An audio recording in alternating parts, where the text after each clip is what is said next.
My husband forgot to hang up the call, and I heard him planning a wedding with my best friend. Not just a wedding, they were planning to take everything from me, my money, my house, my entire life, and disappear before I even realized what happened. He laughed and said I was too predictable, too quiet, too easy to fool. And in that moment, I realized something. They weren't just betraying me, they were building their future on my money. So I didn't scream, I didn't cry, I stayed silent and let them finish their plan. Because what they didn't know was, I was about to let them take everything, just so I could take it all back, at once. The night was still, heavy with the low hum of machines and the quiet rhythm of a house that believed it was safe. Angela stood alone in the laundry room, the faint scent of detergent clinging to the air as the dryer spun behind her in a slow, steady cycle. Her phone was pressed between her ear and shoulder, her hands folding a stack of freshly cleaned clothes with practiced precision. She was a black woman in her early 40s, tall and composed, her deep brown skin smooth and luminous under the soft overhead light. There was a quiet strength in the way she carried herself, shoulders back, chin level, movements deliberate.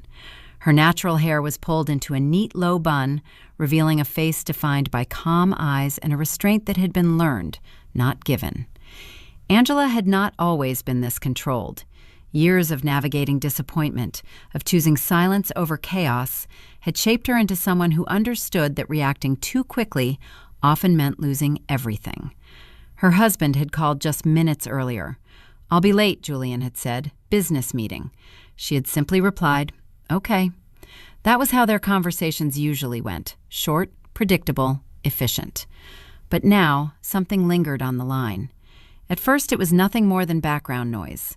Then, laughter. Not the polite kind, not professional, a woman's laughter. Angela's hands paused for half a second before continuing to fold. Her breathing didn't change, her expression didn't shift, but her attention sharpened. Then Julian spoke. Julian was a black man in his mid-40s, tall with a solid, commanding build, the kind of presence that naturally drew attention in a room. His face was sharply structured, with a defined jawline often shadowed by perfectly trimmed stubble, and eyes that carried a calculated intensity. He dressed well, spoke confidently, and moved through life with the assurance of someone who believed he had earned his position. To most people, Julian was impressive. Disciplined, successful, controlled. But beneath that image was a quieter truth. He valued power above connection, control above honesty. Somewhere along the way, success had hardened him, teaching him that people were assets or obstacles, and that emotions were weaknesses to be managed, not respected. "She has no idea," Julian said, his voice low but unmistakably amused. "Angela is predictable. She'll just smile and fold laundry like she always does." Angela's fingers slowed, just slightly. The fabric in her hands creased unevenly before she smoothed it out again. She didn't interrupt. She didn't react. She listened. Because something in his tone told her this wasn't a moment. It was a revelation. Then came the second voice, soft, familiar, dangerously familiar. Lydia. Lydia was a white woman in her early 40s, slim and effortlessly polished, with long blonde hair cascading in loose waves over her shoulders. Her skin was pale and flawless, often paired with subtle makeup that gave her a gentle, approachable appearance. But Lydia's real skill wasn't beauty, it was adaptability. She knew how to mirror people, how to become exactly what they needed her to be. Warm when comfort was required, playful when attention was needed, supportive when trust had to be built. Angela had once believed that made Lydia a good friend. In reality, it made her dangerous, because someone who could become anything could also become someone else entirely. "You're awful," Lydia said with a soft laugh, though there was no real judgment in her voice. "But you're right, she won't see it coming." Angela's heart didn't race. It slowed, as if her body understood that panic would only blur the details she now needed to capture. "And the wedding?" Lydia asked. Julian didn't hesitate. "Beachside, private, just a few people. Once it's done, we transfer everything and disappear." Angela stopped folding, not because she was overwhelmed, because now Every word mattered. "Everything?" Lydia asked.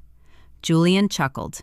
"All of it. The accounts, the investments, everything in her name will be ours before she even realizes what happened."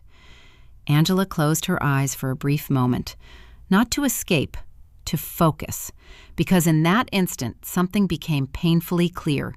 This wasn't an affair. This was a strategy, a complete dismantling of her life disguised as betrayal. "And the ring?" Lydia added, her voice softening. Angela's eyes opened again. The ring. Her grandmother's ring. A piece of history passed down through generations, something she had protected carefully, stored in a velvet box hidden away. "I still can't believe you gave it to me," Lydia whispered. Julian's reply was immediate. "You deserve it more." That was when the world, as Angela knew it, went completely silent. Not broken, not shattered, just still. She didn't scream. She didn't cry. Her body didn't betray her the way most would expect. Instead, she adjusted the phone slightly against her ear, ensuring she didn't miss a single word. Because this was no longer about emotion. This was information. And information was leverage. The dryer continued its slow rotation behind her. The house remained quiet, unaware. Julian kept talking. Lydia kept laughing. They were relaxed, careless, confident, because they believed the most dangerous lie anyone could believe, that Angela was harmless. Standing there in the dim light with her bare feet against the cold floor, Angela realized something with absolute clarity. Everything they thought they were taking from her had already been exposed, and everything they believed she would lose was still within her control. Her fingers tightened slightly around the fabric in her hands. Then, just as quietly as she had started the call, she kept listening.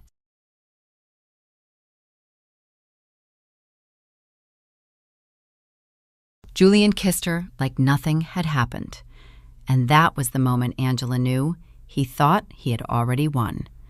The front door clicked shut behind him, the soft echo traveling through the house like a familiar routine. Angela was standing in the kitchen now, a glass of water resting lightly in her hand, her posture relaxed, her expression unreadable. When Julian stepped inside, he carried himself the same way he always did, confident, composed, untouched by consequence. He leaned down and pressed a brief kiss to her forehead, casual, practiced, almost automatic. "Long day," he said, loosening his tie, his tone neutral, as if the man who had just been laughing about destroying her life didn't exist. Angela smiled, not too wide, not forced, just enough. "I figured," she replied softly. Her voice didn't shake, her eyes didn't linger. She turned back toward the counter, giving him exactly what he expected, normalcy. Inside, everything had shifted. There was no confusion anymore, no doubt, no searching for explanations. The truth had already revealed itself in the quietest, most undeniable way. And with it came something far more dangerous than anger. Clarity. Julian moved through the house, pouring himself a drink, scrolling through his phone, existing in a version of reality where nothing had changed. He didn't watch her closely. He didn't need to. In his mind, Angela was predictable, safe, stable, incapable of disruption. That belief had been built over years, reinforced by every moment she chose peace over conflict, silence over confrontation. It was the same belief that would destroy him. Later that night, when the house fell quiet again, Angela sat alone at the dining table. The overhead light cast a soft glow across the polished surface, illuminating the open laptop in front of her. The screen reflected faintly in her eyes, sharp and focused now, no trace of softness left. She wasn't crying, she wasn't breaking, she was working.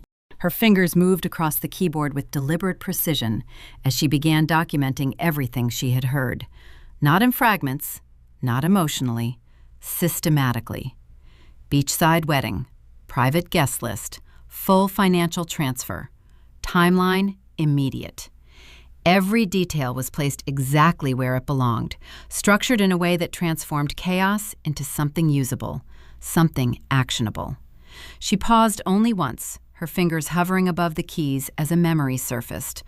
Lydia's voice, light and amused, wearing familiarity like a mask. Angela's jaw tightened slightly. Then she continued typing. Because this wasn't about betrayal anymore. It was about strategy. A soft sound interrupted the silence. A low, steady padding of paws across the floor. Max. Max was a 7-year-old Doberman with a sleek black coat marked by rich, rust-colored accents along his legs and muzzle. His body was lean but powerful, built for speed and precision, yet his movements around Angela were always controlled, almost gentle. His ears, naturally folded, gave him a softer expression than most of his breed, but his eyes, dark, alert, deeply perceptive, missed nothing. Julian had always joked that Max was too serious for a dog, but in truth, Max reflected the environment he lived in, quiet, watchful, loyal to the point of intensity. He approached Angela now, resting his head lightly against her thigh. She reached down absently, her fingers brushing along the smooth curve of his head, grounding herself in something real. "You heard it too, didn't you?" she murmured, her voice barely above a whisper. Max didn't move, but he didn't need to. Angela exhaled slowly and returned her attention to the screen. Names began to form on the document. Not just Julian, not just Lydia, others. Possible attendees, connections, patterns. Because people like Julian didn't act alone. They moved within networks, within systems of trust and opportunity. And if there was a system, it could be dismantled. An hour later, Angela closed the document and leaned back in her chair, her gaze steady, calculating. She reached for her phone, scrolling through her contacts until she found the name she hadn't touched in years, Adrian Cole. Her finger hovered for a moment, then she pressed call. The line rang twice before a voice answered, low, measured, slightly rough around the edges. Angela. Adrian Cole was a man in his late 40s, tall and lean with a quiet intensity that didn't need to announce itself. His skin was a warm brown tone, his face defined by sharp cheekbones and a subtle scar that traced along the edge of his jaw, an old reminder of a life he didn't talk about often.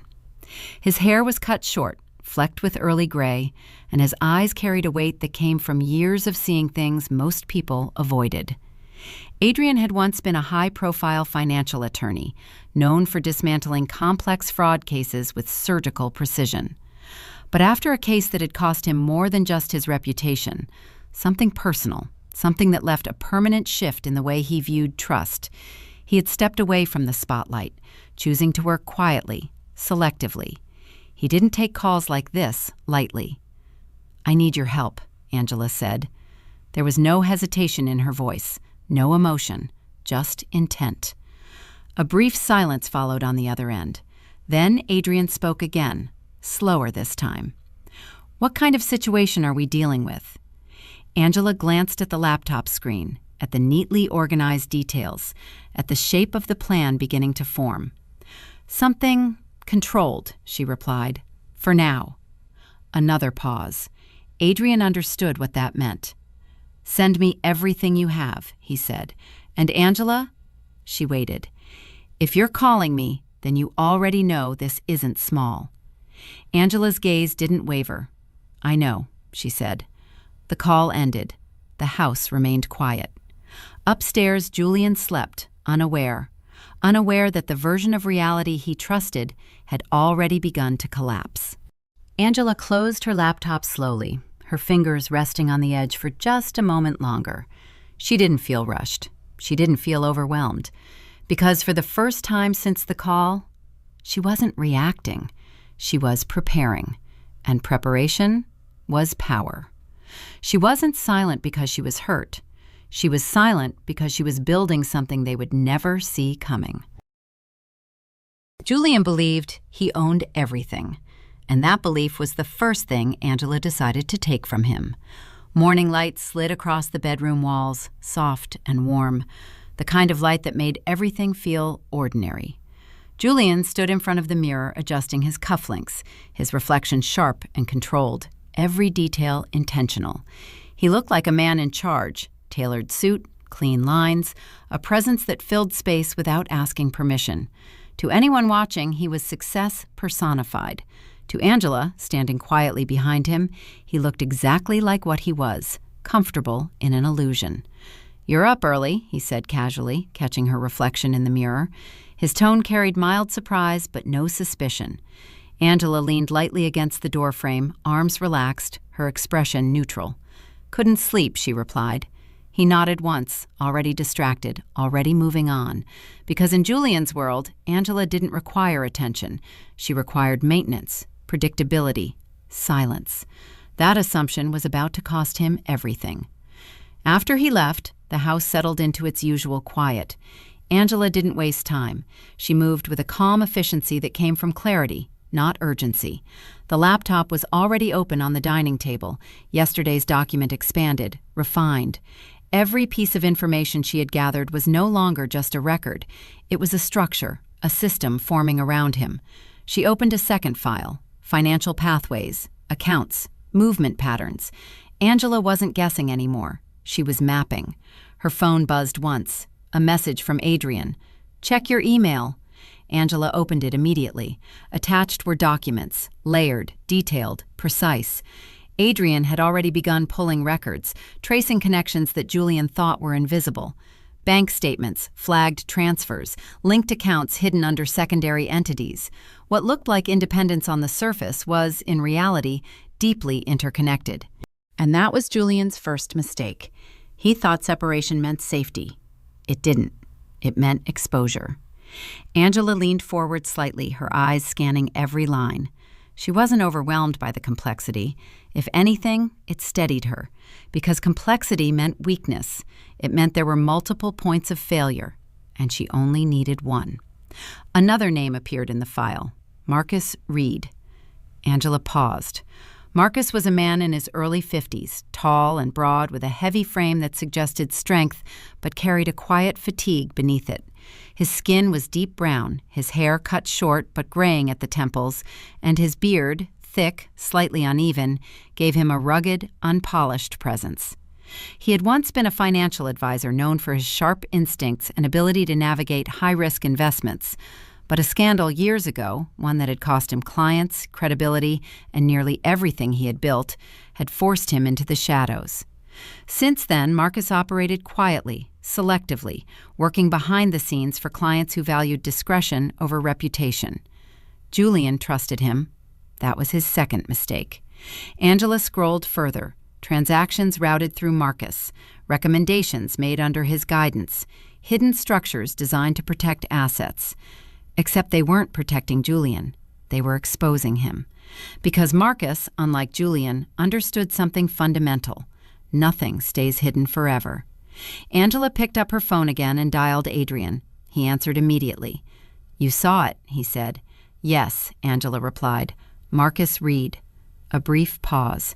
"He's good," Adrian said, "but not careful anymore. That history of his, it makes him predictable. He overcompensates." Angela's gaze remained fixed on the screen. "So we use that," she said. Adrian didn't respond right away. Then, quietly, "You're not reacting to this, are you?" Angela's expression didn't change. "No." Another pause, longer this time. Then Adrian exhaled slowly. "All right," he said. "Then we build this properly." The call ended.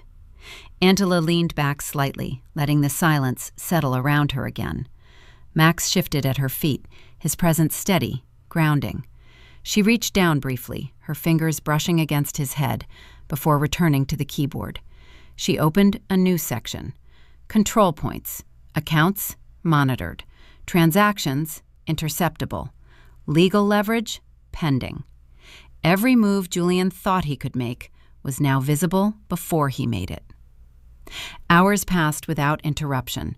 The sun climbed higher, filling the room with light, but Angela barely noticed. Her focus remained fixed, precise, unwavering. This wasn't about speed, it was about positioning. Because once the first move was made, there would be no going back. Later that afternoon, Julian sent a message. "Running late again. Dinner without me." Angela stared at the screen for a moment, then typed back, "Of course." Simple, predictable, exactly what he expected, exactly what he needed to believe. She placed the phone down slowly, her eyes drifting back to the laptop. One section stood out now. Trigger points. The exact moments where intervention would cause maximum disruption. Transfers, legal filings, public exposure. Angela didn't smile. She didn't need to. Because this wasn't satisfaction. It was alignment. Everything was moving into place. Upstairs, the house remained untouched, unchanged, a perfect illusion of normal. But beneath it, everything had shifted. Julian believed he was planning his escape. He believed he was steps ahead. He believed Angela was still standing exactly where he left her. But the truth was far simpler and far more dangerous. Every account he touched was already being watched. Every transaction he planned could already be stopped. Every move he thought was his was already hers. Angela closed the laptop slowly, her fingers resting against the edge for just a moment. Not in hesitation, in certainty. Because now there was no doubt left, no confusion. No emotion clouding her decisions, only direction. And direction was control. Julian thought he was taking everything from her, but he had no idea. He was already giving her everything she needed to destroy him. The moment Lydia smiled at her, wearing the stolen ring, Angela knew the trap wasn't ready. It was already working. The cafe was brighter than it should have been, sunlight pouring through wide glass windows and reflecting off polished surfaces, creating an almost artificial warmth. Angela sat still at a corner table, her back straight, her movements minimal, her presence quiet but grounded. Across from her, Lydia leaned forward slightly, her posture open, her smile soft, practiced, convincing. Lydia looked flawless. Her long blonde hair fell in smooth, controlled waves, framing a face that had been carefully maintained. Subtle makeup, light blush, lips just tinted enough to appear effortless. Her skin was pale and even, untouched by stress, untouched by consequence. She carried herself like someone who had never truly lost anything, like someone who believed life would always rearrange itself in her favor. And on her finger, the ring. Angela's grandmother's ring. The diamond caught the sunlight with sharp precision, each movement of Lydia's hand sending fragments of light across the table. It wasn't just jewelry, it was history, it was proof. "So," Lydia said lightly, lifting her coffee cup, deliberately turning her hand just enough to display the ring. "What do you think?" Angela looked at it. Not too long, not too quickly, just enough. "It suits you," she said softly. Lydia smiled, satisfied, because she saw what she expected: acceptance, ignorance, weakness. What she didn't see was calculation, because Angela wasn't looking at the ring as something she lost. She was looking at it as something that confirmed everything. "Just a little gift to myself," Lydia added, her tone playful, almost innocent. Angela nodded. "Of course." The conversation drifted into familiar territory: work, routines, empty details that meant nothing. Lydia spoke easily, her voice light, her laughter controlled. To anyone watching, this was friendship, comfortable, unbroken. But under the table, Angela's phone rested silently against her thigh. Recording. Not because she needed proof, but because she was building layers. Because traps don't rely on one moment. They rely on structure. A server approached the table. "Anything else for you today?" he asked politely. His name tag read Ethan Cole. Ethan was a young black man in his early 20s, tall but slightly lean, with a posture that suggested both effort and restraint. His skin was a deep, warm tone, his hair closely cropped, his expression attentive but cautious. His eyes moved quickly, observant, taking in more than he showed. There was something about him, something quiet but alert, that suggested life had already taught him to read people before trusting them. Angela glanced at him briefly. "No, thank you." Ethan nodded and stepped away, but not without a subtle glance back at the table, because even he could feel it. Something wasn't right. Lydia didn't notice. She stood, smoothing her dress, still smiling. "We should do this again," she said. Angela stood as well. "Any time." They hugged, brief, controlled. Lydia walked away first, her steps confident, her silhouette disappearing into the brightness outside. Angela remained where she was for a moment longer, still, watching. Then she turned and left. That evening, Julian sat in his office, the city lights stretching endlessly behind him through the glass walls. His workspace was clean, minimal, efficient, just like him.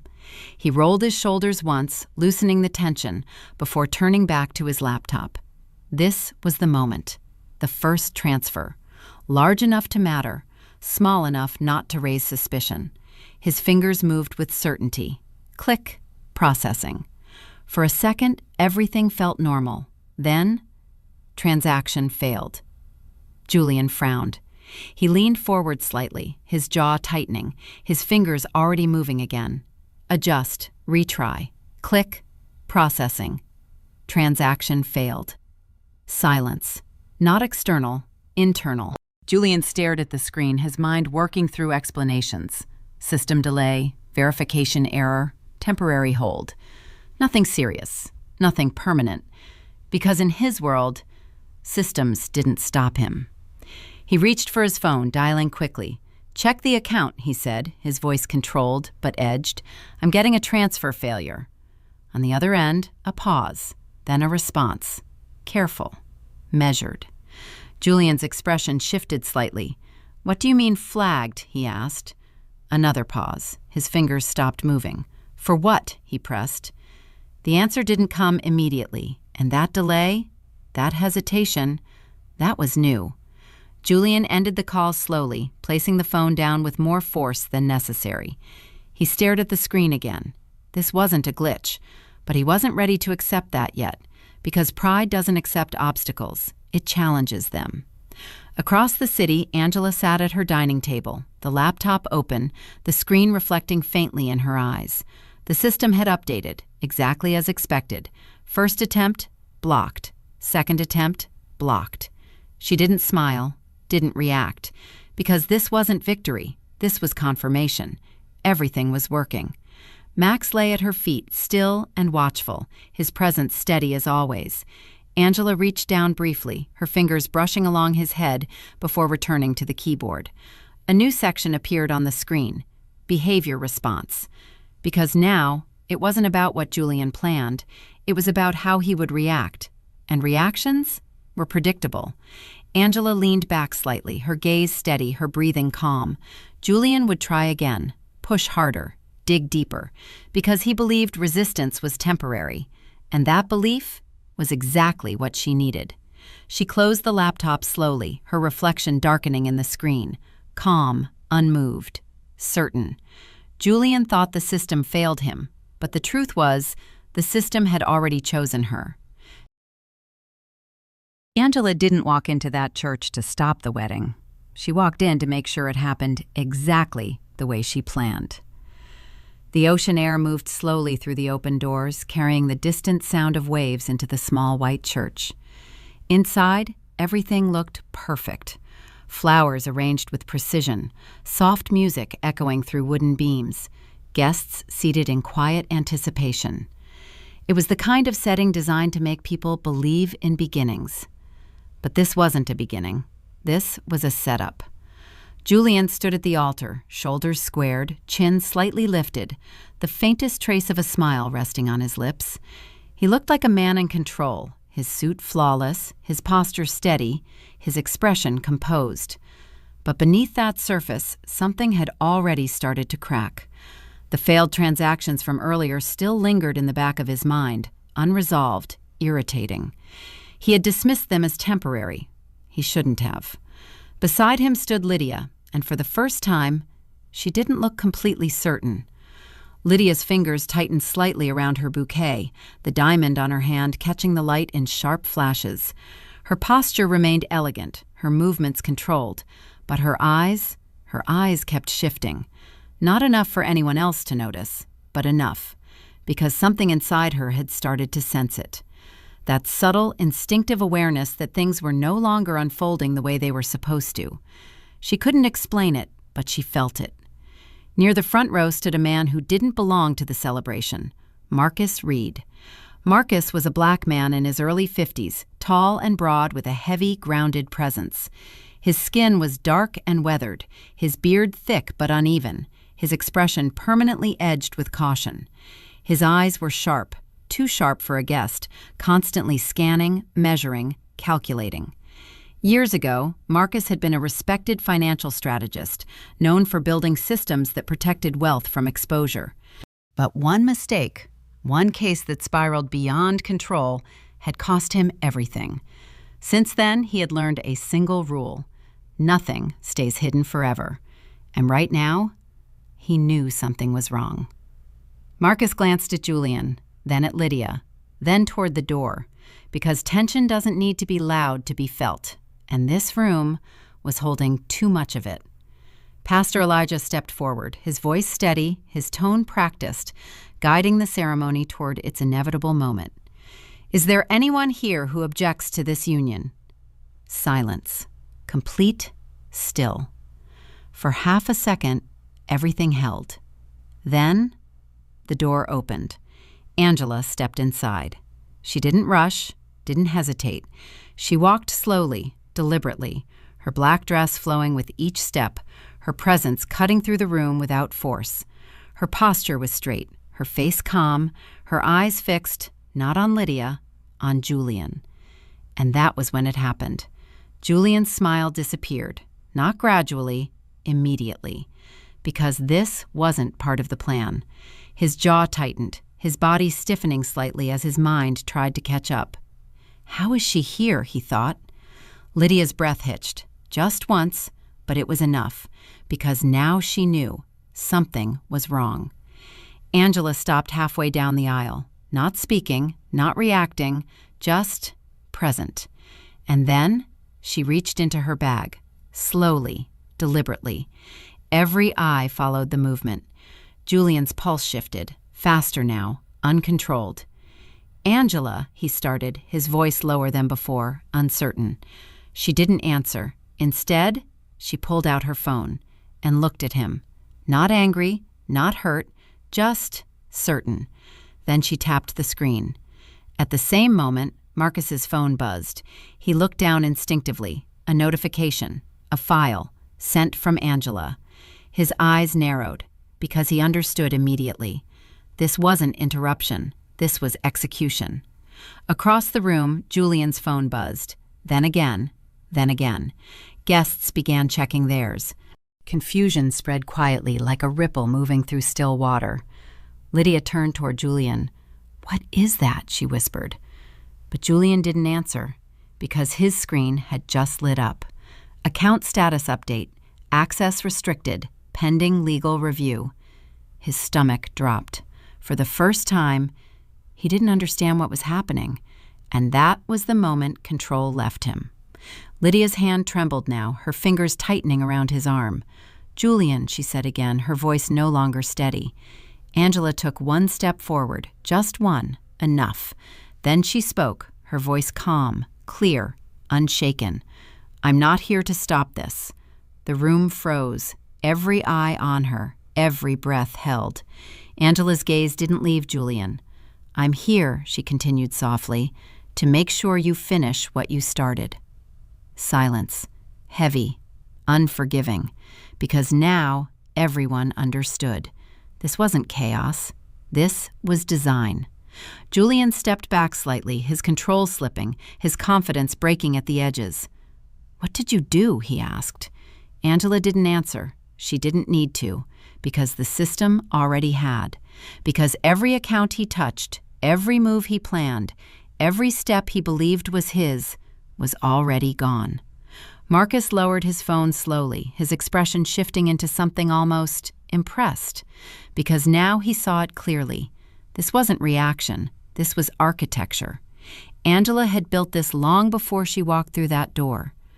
Lydia let go of Julian's arm, just slightly, but enough, because even she could feel it now, the shift, the collapse, the end. Angela stood still in the center of the aisle, her presence steady, unshaken, her control absolute.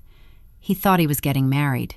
He didn't realize he had already lost everything before the ceremony even began. The moment she pressed play, everything they tried to hide stopped being theirs. No one moved. Not Julian, not Lydia, not even the guests. Because something in Angela's stillness made it clear. This wasn't a threat. This was a reveal. The church, once filled with soft light and quiet expectation, now felt tighter, heavier, as if the walls themselves were closing in. Angela stood in the aisle, her phone resting calmly in her hand, her posture unchanged, her expression unreadable. She didn't raise her voice, she didn't rush, she simply tapped the screen and held it up. At first, the sound was faint, a low crackle. Then, Julian's voice, clear, undeniable. She has no idea. Angela is predictable. A ripple moved through the room, subtle but immediate. Julian froze, not physically, internally, because he recognized it instantly. That voice, that moment, that mistake. The recording continued. Lydia's laughter followed, soft, familiar, intimate in a way that no explanation could soften. "You're terrible," she said. But she wasn't disagreeing. She was enjoying it. Angela didn't look at Lydia. She kept her eyes on Julian. Because this wasn't about exposure. This was about consequence. The next part hit harder. "And the wedding?" Lydia asked. Julian's recorded voice responded without hesitation. "Beachside, private. Then we transfer everything and disappear." Gasps. Quiet, sharp, scattered across the room. The kind of sound people make when truth arrives faster than they can process it. Lydia's fingers loosened around her bouquet. The flowers shifted slightly, petals falling unnoticed to the floor. Her face drained of color, the careful composure she had built slipping in real time. Her breathing changed, shorter, uneven, no longer controlled. "Turn it off," she whispered. But Angela didn't move, because it wasn't finished. "All of it," Julian's voice continued through the speaker. "The accounts, the investments, everything." Now the silence wasn't confusion, it was judgment. Guests shifted in their seats. Eyes moved, not subtly anymore, direct, uncomfortable. Because now they understood. This wasn't a wedding. This was exposure. Julian stepped forward. "Angela, stop," he said, his voice low, strained, no longer controlled. She raised her hand slightly, not aggressively, not dramatically, just enough. And he stopped, because for the first time, he didn't know what would happen next. The recording played on. "I still can't believe you gave me that ring," Lydia's voice echoed. A pause, then Julian again. "You deserve it more." The room broke, not loudly, not chaotically, but irreversibly, because now there was no interpretation, no misunderstanding, no escape. Lydia shook her head, stepping back, her voice rising slightly. This isn't what it sounds like." But even she didn't believe it, because the truth doesn't need explanation. It stands on its own. Julian ran a hand through his hair, his composure cracking fully now, his breathing uneven, his thoughts racing. "How did you get that?" he demanded. Angela lowered the phone slowly. The recording stopped. Silence rushed back in. But it wasn't the same silence as before. This one had weight, finality. Angela looked at him, not angry, not emotional, just finished. "You forgot to hang up," she said. Simple, precise, unavoidable. Julian's expression shifted again, shock giving way to something darker, realization. Because now he understood. This wasn't a moment. This wasn't a reaction. This had been building, planned, executed. "You set this up," he said, his voice lower now, almost disbelieving. Angela tilted her head slightly. "No," she replied calmly. "I just didn't stop you." The distinction landed harder than anything else, because it meant everything he had done freely. Lydia took another step back, her eyes moving between them, searching for stability, for something to hold on to, but there was nothing left, because the version of reality she believed in didn't exist anymore. Near the front, Marcus lowered his gaze briefly, exhaling slowly, a quiet acknowledgement of something rare. Precision. This wasn't chaos. This was control. Pastor Elijah remained still, his hands folded in front of him, his expression solemn but unsurprised. He had seen many things in his years, but not this, not truth delivered this cleanly. Julian's phone buzzed again, then again, relentless now. He didn't check it. He didn't need to, because he already knew. Everything was collapsing. Lydia's voice broke completely. "You said this was handled," she whispered to him. Julian didn't respond, because for the first time, he had no control left to offer. Angela took one final step forward, not toward Lydia, not toward the altar, toward the center, where everything converged. Her voice was steady, measured, final. "This isn't revenge," she said. No one interrupted, no one moved. "This is the result of what you chose." She let the words settle, let them land, because she didn't need to push them further. They were already heavy enough. Julian stared at her, really stared this time, as if seeing her for the first time, not as someone predictable, not as someone safe, but as someone he had completely misjudged. Angela held his gaze, unflinching, unmoved, because this wasn't anger, this wasn't pain, this was closure. He thought he could hide the truth. He didn't realize the truth had been waiting for the perfect moment to destroy him. He didn't lose her. He lost everything that made him believe he could replace her. Months passed, not loudly, not dramatically, just enough time for consequences to settle into reality. Angela's new home stood quietly on the edge of the city, surrounded by tall glass panels that reflected the sky in clean, uninterrupted lines. The space was open, minimal, intentional. Every piece chosen, nothing excessive. It wasn't built to impress anyone. It was built to hold peace.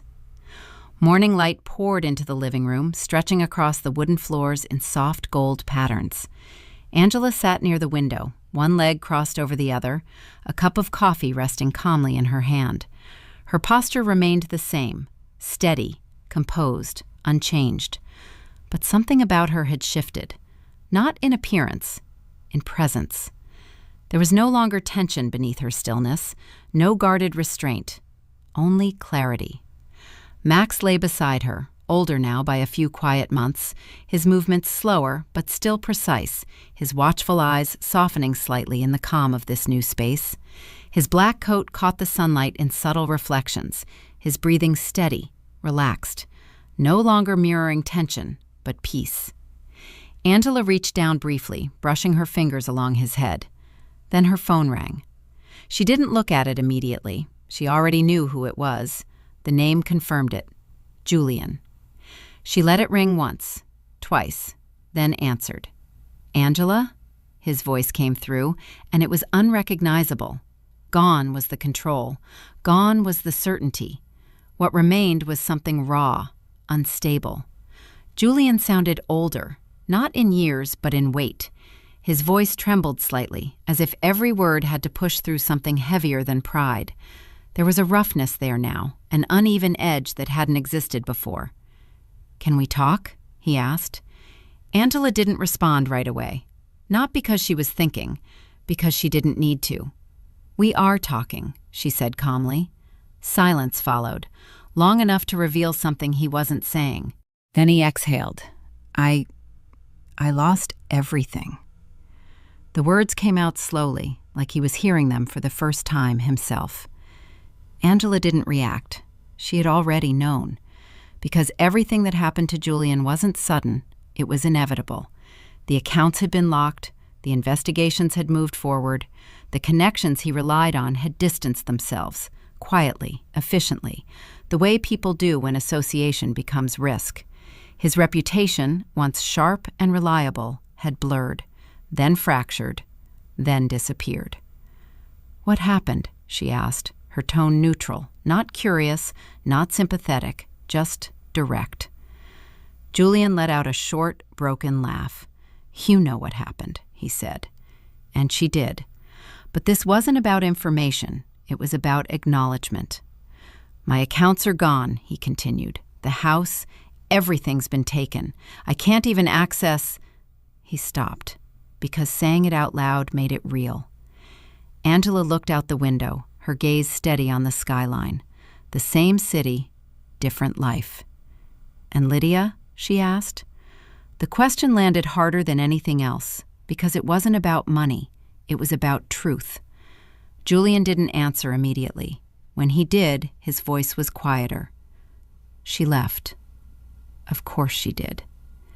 Angela didn't smile, didn't react, because this was the only outcome that ever made sense. "She didn't even wait," Julian added, his voice tightening. "Found someone else, some investor, older guy, more money." His words carried something new, not anger, not pride, realization, the kind that comes too late to change anything. Angela leaned back slightly, her fingers resting against the edge of the phone. "She moved on fast," he said. Angela's voice remained calm. "She didn't move on," she replied. Julian went silent, because he already knew. "She upgraded." The words landed clean, precise, unavoidable. Julian exhaled slowly, the sound heavier now, stripped of everything that once defined him. "So none of it was real?" he asked. And there it was. The question people ask when they finally see clearly. Angela's gaze didn't shift. "Not in the way you thought," she said. Another silence, this one longer, because now there was nothing left to misunderstand. Julian spoke again, softer this time. "I thought," he began, then stopped, because whatever he thought didn't matter anymore. Angela didn't fill the silence. She didn't comfort him. She didn't explain, because this wasn't her role anymore. On the other end of the line, Julian's breathing steadied slightly, as if he was trying to gather something, control, dignity, anything that remained. But there was nothing left to rebuild, because everything he lost was built on something that didn't exist. Angela closed her eyes briefly, not from emotion, from completion. Then she spoke. "You didn't lose me," she said. Her voice was calm, final. "You lost everything that made you think you didn't need me." Julian didn't respond, because there was nothing left to say. Angela lowered the phone slowly, then ended the call. Silence returned. But this silence was different. It wasn't empty. It was complete. She placed the phone on the table, her reflection faint in the glass window beside her. The light shifted slightly, brighter now, filling the room with something warmer, something steady. Max lifted his head briefly, then settled again. Angela stood up, walking slowly toward the window. Outside, the world moved as it always did, unaware, unchanged. But for her, everything was different. Not because she had destroyed anything, but because she had stepped out of something that was already broken. She rested her hand lightly against the glass, her reflection clear now, steady, whole, untouched by what had tried to undo her. She didn't feel victory. She didn't feel revenge. She felt free. She didn't destroy them. She simply stepped back and let them collapse on their own. Real betrayal doesn't always come with chaos. Sometimes it hides behind a smile, a promise, and the belief that you'll never notice. And real power? It doesn't react in the moment. It doesn't beg, explain, or prove anything. It waits. It understands. And when the time is right, it moves once and ends everything. Here's something to think about. How many times have you mistaken silence for weakness? How many people around you are stronger than they ever needed to show? Because the truth is, the most dangerous person in the room is usually the one who says the least. So tell me, was she too cold or just finally fair? Drop your answer in the comments. And if you've ever been underestimated, type, "I stayed silent." Don't forget to subscribe and stay close, because the next story will hit even harder.